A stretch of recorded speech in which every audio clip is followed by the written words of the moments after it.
If you are waking up at 3 in the morning and staring at the ceiling, unable to fall back asleep until the alarm finally goes off, your body is not malfunctioning. It is following an ancient biological script that was never designed for the life you are living now. And if you are over 60 and have noticed that your waistline keeps expanding even though your eating habits have not changed, the culprit is not your metabolism slowing down in some vague way that fitness magazines describe. The culprit has a name, a precise biological mechanism, and a measurable signature in your blood at exactly the hour you keep waking up. I'm going to walk you through what actually happens inside your body between the hours of 2 and 4 in the morning. I will explain why belly fat after 60 is fundamentally different from belly fat in your 30s. Why the standard advice about eating less and moving more has almost no effect on this specific type of fat accumulation. And what the current research from Harvard, Stanford, and the University of Washington says about a simple protocol that can interrupt this nighttime fat storage cycle. Everything I'm about to tell you is based on published studies. I will cite them as we go. Nothing here is speculation or wellness trend. The hormone at the center of this entire story is cortisol. But before you dismiss this as another cortisol video, I need you to understand that almost everything the wellness industry has told you about cortisol is dramatically oversimplified. Cortisol is not a stress hormone in the way Instagram posts describe it. It is a glucocorticoid, a specific class of steroid hormone produced by your adrenal glands, and its primary function at 3 in the morning has nothing to do with stress. Its function at that hour is to prepare your body to wake up, to mobilize energy, and, critically, to make decisions about where to store the calories you ate the night before. Let me start with what is happening at 3 a.m. right now, tonight, inside your body. Around 3 to 4 in the morning, your adrenal glands release a surge of cortisol in a pattern that researchers call the cortisol awakening response. This is a normal, healthy process in young adults. The spike is controlled, it is time limited, and it prepares the body for the transition into waking. But something changes after age 60. The spike becomes amplified, it becomes prolonged, and most importantly, it starts misfiring earlier in the night. Research from the University of Washington Sleep Laboratory, along with work from the Stanford Sleep Center, has documented that nighttime cortisol in adults over 60 can run 40 to 50% higher than in adults in their 30s at the exact same clock hour. Let that number sit with you for a moment. At 3 a.m., a 65-year-old body is marinating in roughly half again as much cortisol as a 30-year-old body every single night while believing it is resting. This is why you wake up at 3 a.m. tired but wired. This is why the sleep feels broken even when you stayed in bed for 8 hours. The fragmented sleep pattern after 60, the 2 to 4 a.m. waking window that so many older adults report to their doctors, is not random and it is not psychological. It is the direct fingerprint of this hormonal shift, and it has a measurable chemistry behind it. Now here is where we need to change how you think about cortisol entirely. The wellness industry describes cortisol as a stress chemical, but that framing hides what cortisol actually does to your body at the cellular level. Cortisol is a fat storage command. I do not mean that metaphorically, I mean it biochemically.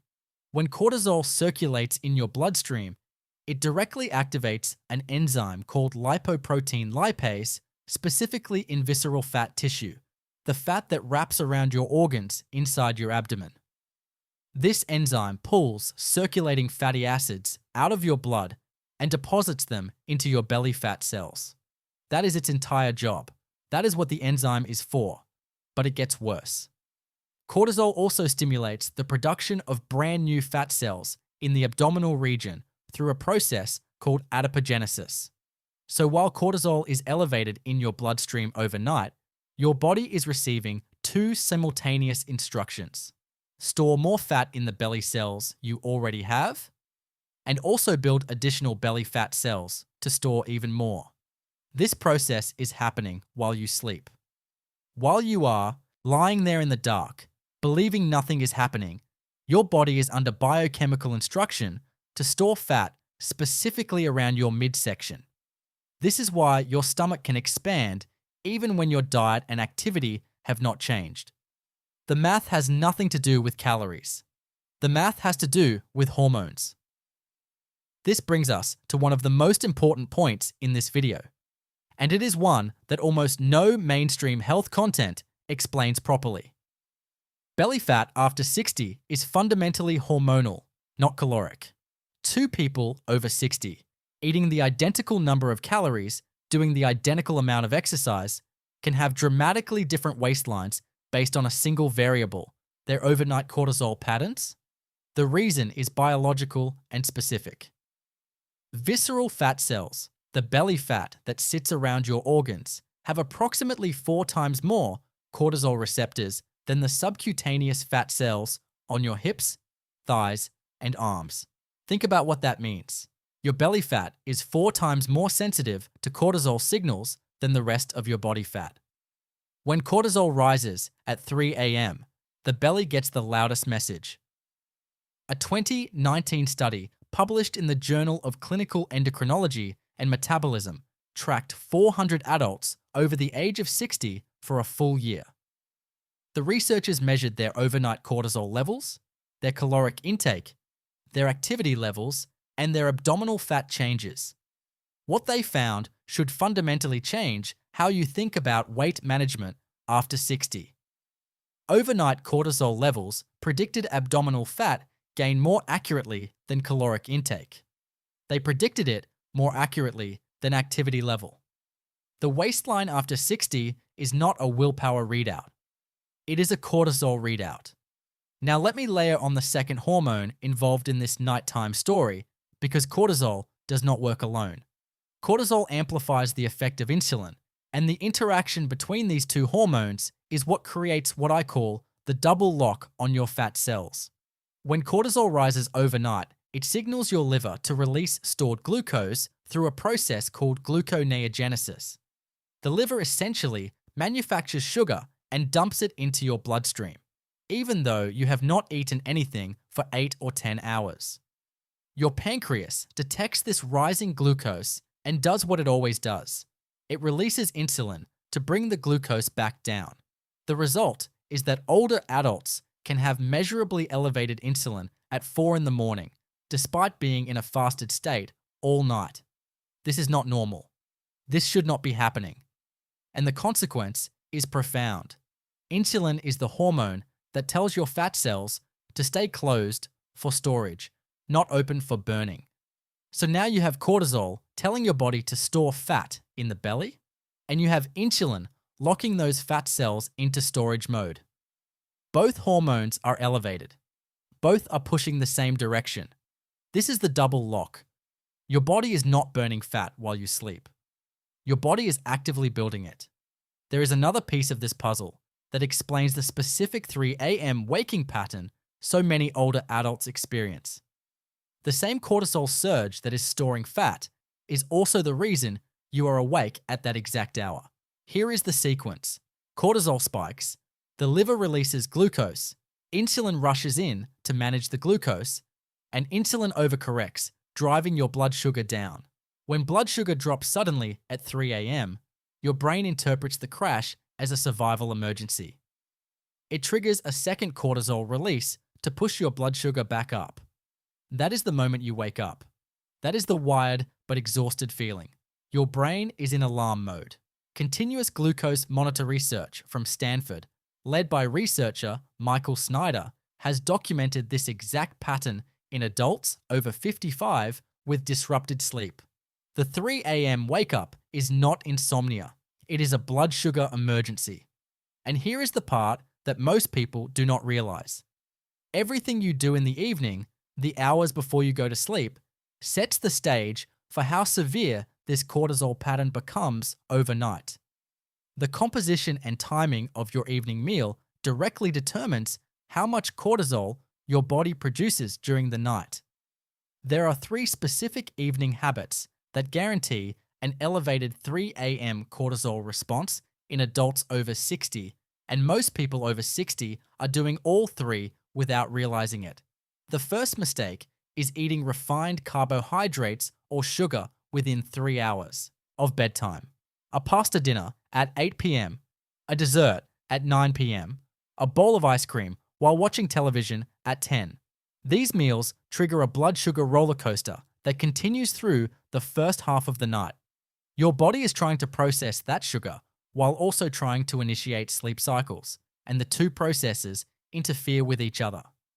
The result is a larger, earlier cortisol surge when the crash comes. The second mistake is alcohol. Even one glass of wine at dinner changes your overnight hormonal profile. Alcohol initially suppresses the early cortisol cycle, which is why it feels relaxing, but it causes a sharp rebound spike around 2 to 3 in the morning as your liver processes it out. That rebound is often the exact moment people wake up. If you are having a nightly glass of wine and waking up at 3 a.m., those two events are directly connected. The third mistake is simply eating too late. Dinners past 8 p.m. delay the natural cortisol decline that should occur in the first half of the night. Your digestive system is still working when your cortisol should be falling, and the signal confusion keeps your cortisol elevated for longer. These three habits, common in adults over 60 and presented as normal social eating, are the hormonal trap that sets up the 3 a.m. cortisol spike. Removing them does not require discipline. It requires understanding what they are actually doing. Now, I want to give you the interventions that actually work based on the current research. These are not supplements I am selling or products I am recommending. These are specific, inexpensive, evidence-backed tools that can measurably lower your overnight cortisol and begin reversing the belly fat storage cycle. The first is magnesium, specifically magnesium glycinate. This form of magnesium has emerged in clinical research as one of the most effective tools available to blunt the nighttime cortisol spike. The mechanism is precise. Magnesium binds to GABA receptors in the brain, which are the same receptors that calming medications target. When GABA is activated, the nervous system settles down, and adrenal output drops. Adults over 60 are chronically deficient in magnesium for a combination of reasons. Intestinal absorption declines with age. Common medications deplete it, including diuretics for blood pressure, proton pump inhibitors for reflux, and metformin for blood sugar.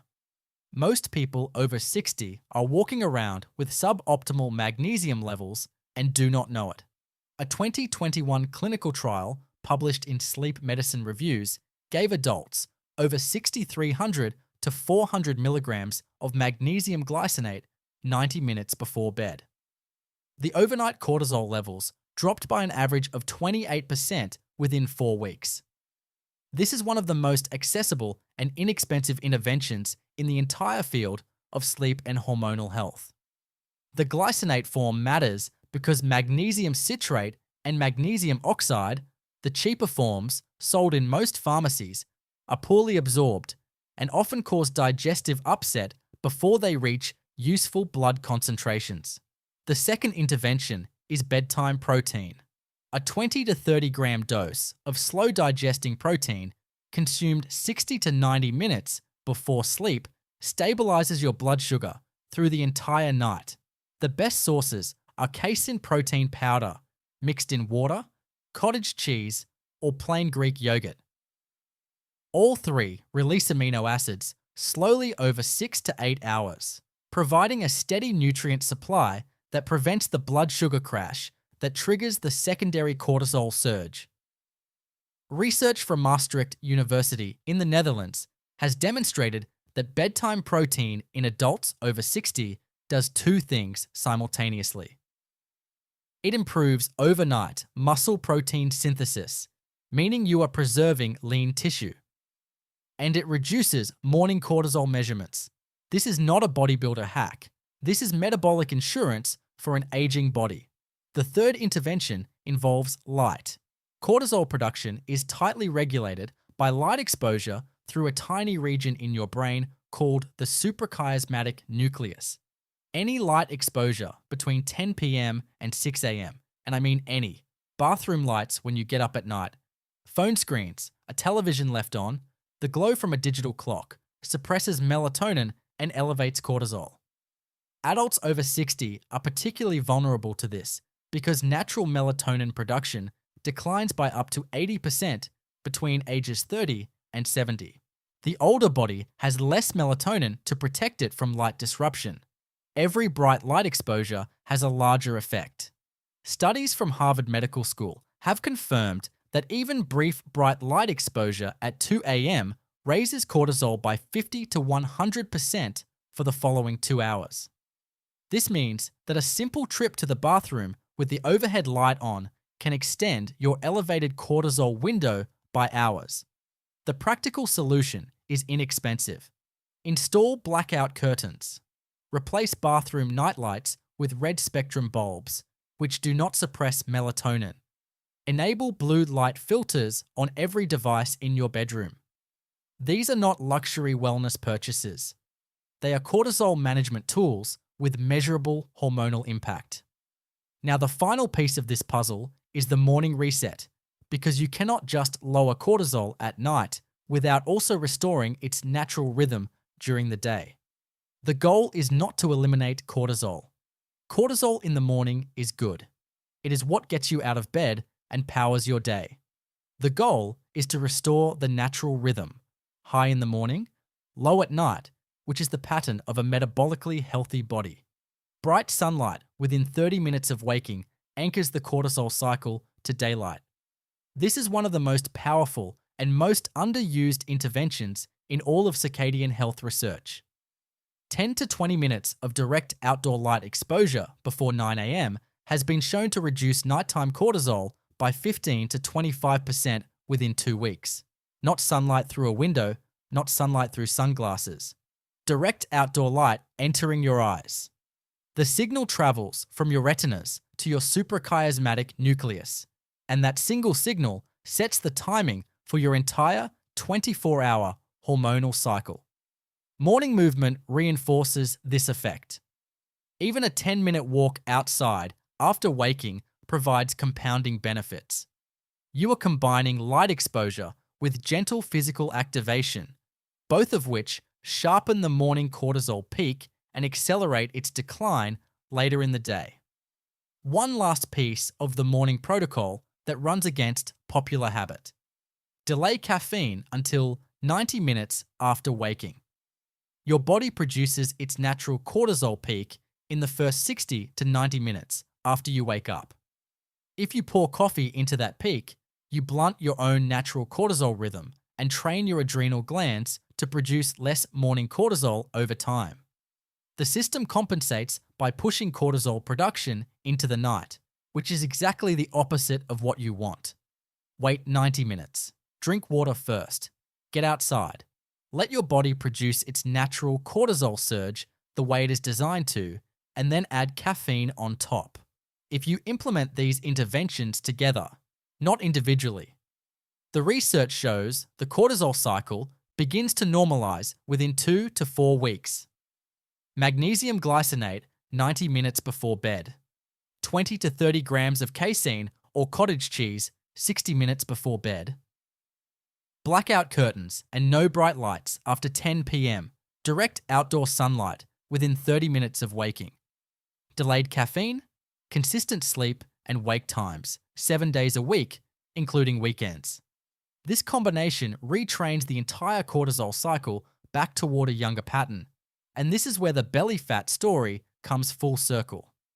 When you lower overnight cortisol, you remove the fat storage command from your visceral fat cells. When you lower overnight insulin, you unlock those cells so they can actually release the fat they have been hoarding.